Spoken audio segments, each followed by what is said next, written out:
Quand on pense à de la photographie ancienne, généralement, ce qu'on a à l'esprit, c'est des très petites photos, des très petits portraits qui sont mis dans des pendentifs, dans des colliers, ou alors vraiment des photos pas très impressionnantes, de très petits formats.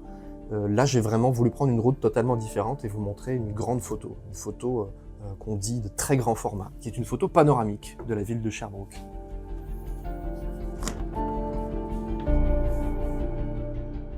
Alors la photographie panoramique, elle a une histoire en fait presque aussi vieille que la photographie. On commence à développer des dispositifs de prise de photographie dans les années 1830-1840, et c'est à peu près dans ces années-là aussi, milieu du 19e siècle, qu'on commence à fabriquer des appareils qui permettent de prendre des photographies panoramiques. Dès la fin du 19e siècle, on peut dans le commerce trouver des appareils photo avec une lentille pivotante qui permet de prendre des clichés, comme c'est le cas ici, un cliché d'un seul tenant, pour avoir une seule belle photo panoramique.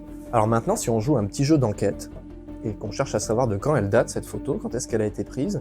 Bon, déjà on peut regarder sur la photo si on voit une date, parce que des fois les gens écrivent à l'époque quand est-ce que la photo a été prise, mais si c'est pas le cas, et là c'est pas le cas, on peut essayer de voir si on a quelques petits indices qui nous permettent de dater cette photo un peu plus précisément.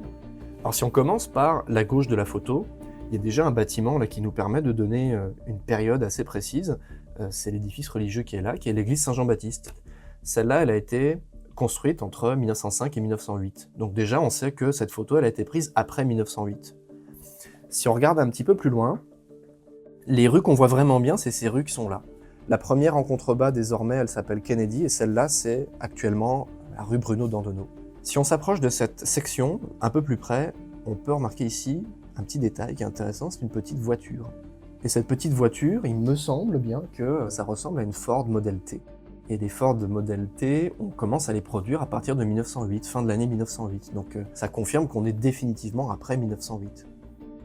La Côte King qu'on voit ici, elle nous permet aussi de dater cette photo avant le milieu des années 1920, parce qu'on voit qu'il n'y a pas le cénotaphe qui date du milieu des années 1920, donc on est déjà entre 1908 et les années 20.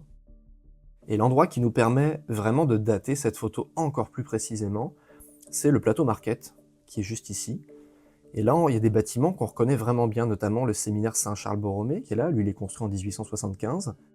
Mais ce qu'on voit là, et qui est assez intéressant, c'est le soubassement de la cathédrale Saint-Michel, celle qui a été finie de construire à la fin des années 1950. Donc si on prend un petit peu toutes ces données en considération, on sait que cette photo, elle a été prise avant les années 20, mais après 1917.